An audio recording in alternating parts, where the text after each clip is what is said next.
Hi, this is Joe, founder of Influential Presentation. In this video, we're going to talk about the amazing presentation of Steve Jobs that rocks the world in 2007. Alright, Steve Jobs is considered one of the great presenters in our time. His authenticity, the way he uses descriptive words and phrases, and the way he hooked you to his presentation are key lessons for all presenters. In this video, we are going to dive deep, we're going to dissect his presentation at Macworld 2007. So let's start, shall we? This is a day I've been looking forward to for 2.5 years.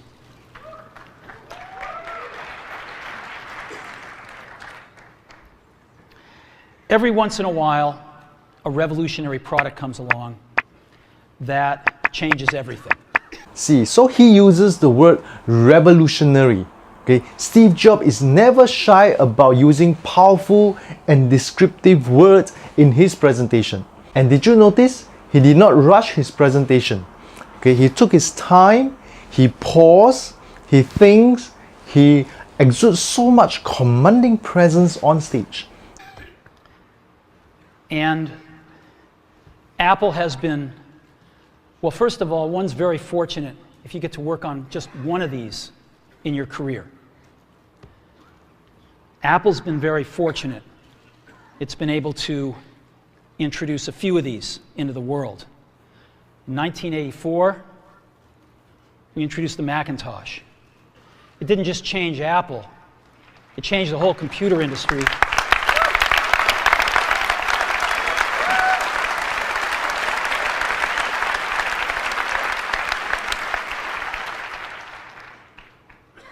In 2001, we introduced the first iPod.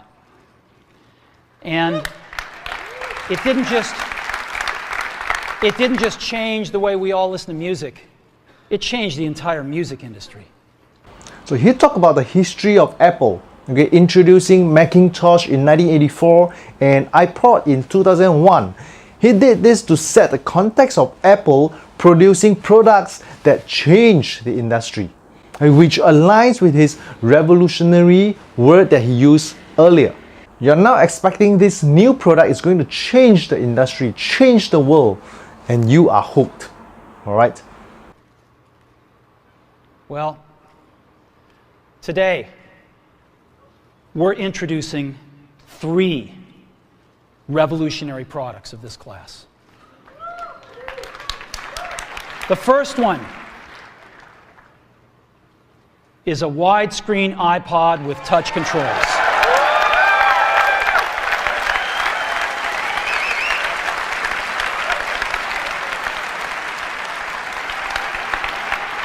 The second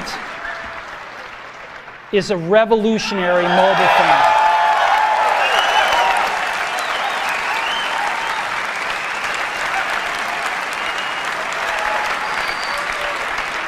And the third is a breakthrough internet communications device.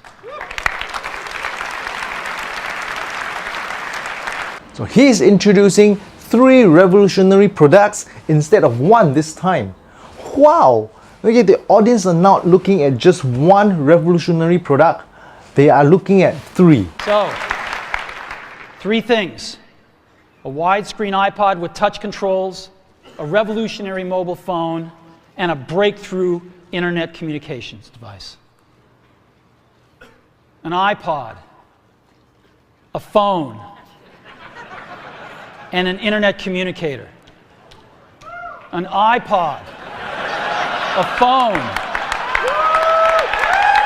Are you getting it? He continues to create curiosity. An iPod, a phone, an internet communicator. An iPod, a phone, an internet communicator. An iPod, a phone, an internet communicator. Going on and on and on. These are not 3 separate devices. This is one device. And we are calling it iPhone. Finally revealing this is a 3-in-1 iPhone. Today, Today, Apple is going to reinvent the phone. And here it is.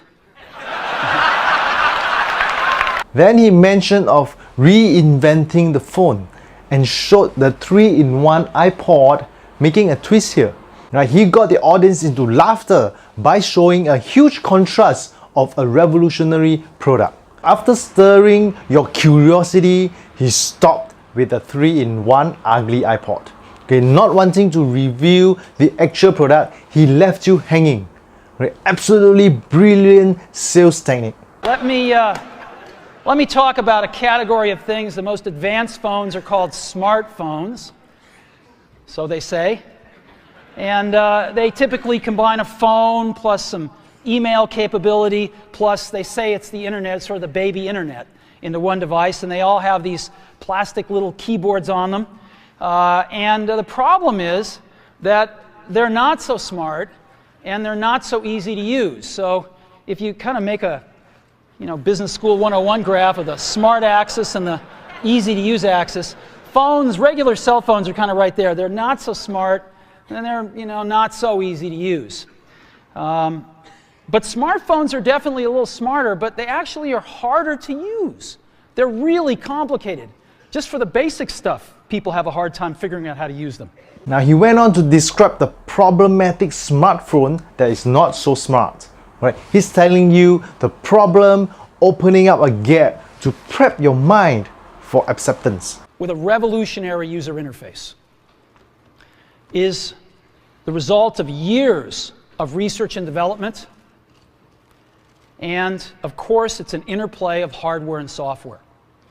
Now, why do we need a revolutionary user interface? I mean, here's 4 smartphones, right? Motorola Q, the BlackBerry, Palm Treo, Nokia E62, the usual suspects. And what's wrong with their user interfaces? Well, the problem with them is really sort of in the bottom 40 there. It's this stuff right here. They all have these keyboards that are there whether you need them or not to be there.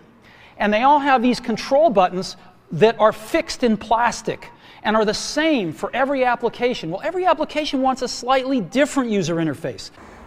He started with the iPhone user interface, and he mentioned this is a result of years of research and development, okay, to build solid credibility, right? But he doesn't go into the technicality of it. He didn't want to bore the audience with all the technical details.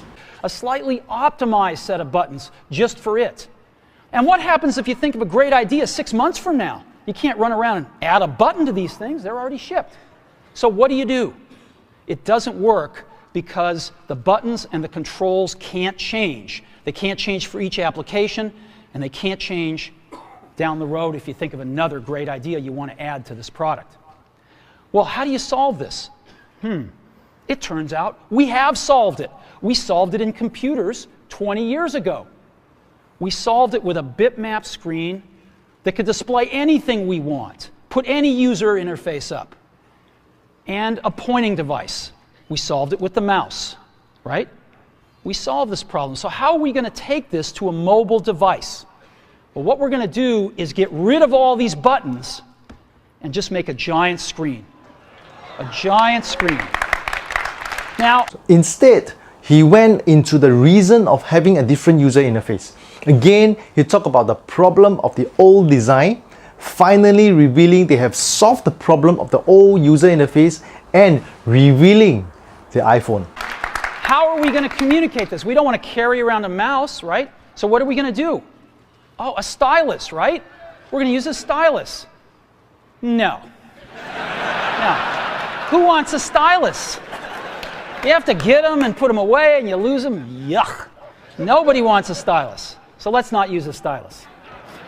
We're going to use the best pointing device in the world. We're going to use a pointing device that we're all born with. We're born with 10 of them. We're going to use our fingers. We're going to touch this with our fingers. And we have invented a new technology called multi-touch. So again, talk about the problems by mentioning about the uncool stylus and then bringing in the solution of multi-touch with our fingers. Which is phenomenal. It works like magic. It works like magic. So again, he's not afraid to use descriptive and powerful phrases to describe his product. Okay, 100% conviction of his product. So far, did you get it? Right? He sets a context by telling you the history of Apple revolutionized the industry. So you know you will see a revolutionary product at the end. And he keeps your curiosity level at a high level by using descriptive words or phrases, right? And he keeps leading you to perceive that this product is going to change the world. Okay? And he does not bore you with the boring technical details, right? And before he introduces a solution, he always shares a problem, so you can actually relate to it and keep your mind open. So it is always context, curiosity, problems, solution, right? And observe his deck, right? Never more than 5 words is most of his slides. Right? And if there is a list of items, never more than 3 words in each point. So also, he doesn't speak like a very polished presenter who's going for a competition. He's just being him. You don't need a stylus. It's far more accurate than any touch display that's ever been shipped. It ignores unintended touches. It's super smart. You can do multi-finger gestures on it. And boy, have we patented it. So now when you're totally drawn into the product, he now shares more details.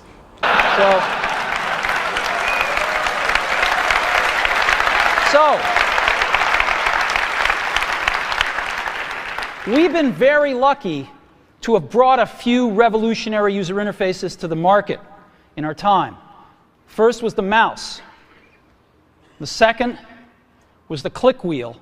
And now we're going to bring multi-touch to the market. And each of these revolutionary user interfaces has made possible a revolutionary product. The Mac, the iPod, and now the iPhone.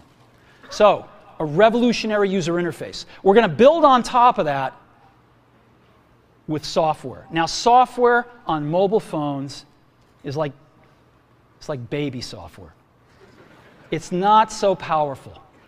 And today, we're going to show you a software breakthrough. Software that's at least 5 years ahead of what's on any other phone.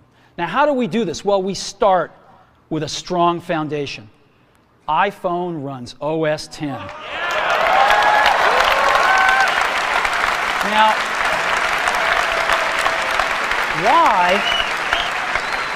why would we want to run such a sophisticated operating system on a mobile device? Well, because it's got everything we need. It's got multitasking. It's got the best networking. It already knows how to power manage. We've been doing this on mobile computers for years. It's got awesome security. And to write apps, it's got everything from Cocoa and the graphics, and it's got core animation built in, and it's got the audio and video that OS X is famous for. It's got all the stuff we want, and it's built right in to iPhone. And that has let us create desktop-class applications and networking, right? Not the crippled stuff that you find on most phones. This is real desktop-class applications. Now, you know, one of the pioneers of our industry, Alan Kay, has had a lot of great quotes throughout the years. And I ran across one of them recently that explains how we look at this, explains why we go about doing things the way we do, because we love software. And here's the quote. People who are really serious about software should make their own hardware. You know? Alan said this 30 years ago. And this is how we feel about it. And so we're bringing breakthrough software to a mobile device for the first time. It's 5 years ahead of anything on any other phone. The second thing we're doing is we're learning from the iPod, syncing with iTunes. You know, we're going to ship our 100 millionth iPod this year, and that's tens of millions of people that know how to sync these devices with their PCs or Mac and sync all of their media right onto their iPod, right? So you just drop your iPod in and it automatically syncs. You're going to do the same thing with iPhone. It automatically syncs to your PC or Mac right through iTunes. And iTunes is going to sync all your media onto your iPhone, your music, your audiobooks, podcasts, movies, TV shows, music videos, but it also syncs a ton of data. Your contacts, your calendars, and your photos, which you can get on your iPod today, your notes, your bookmarks from your web browser, your email accounts, your whole email setup, all that stuff can be moved over to iPhone completely automatically. Okay, look at how he starts to share the benefit of iPhones. Okay, no complicated explanation, just straightforward to the benefit. Alright, so Steve Jobs is not just a presenter, he's a salesman. So this is a lesson for all presenters. You're going on stage not just to deliver a message. You're going there, you're up there to sell your message. Okay, regardless you have anything to promote at the end, you are promoting your message. Why should your audience believe your story? Why should they believe your idea? Why should they accept your concept? Alright, so question is, are you playing too small to just want to deliver content that makes no impact to the world? Or would you want to play a bigger game, selling your message and changing the world? And if you choose to play a bigger game, then you want to learn how to stir curiosity in your audience. For a start, download the first chapter of my ebook, okay, Secrets to Capture the Attention of Your Audience in the First 3 Minutes. Okay, you will learn how to stir curiosity in your audience, and with an added bonus, you will get a free 5-day influential video course. Okay, you're going to see how I engage and influence the audience from stage.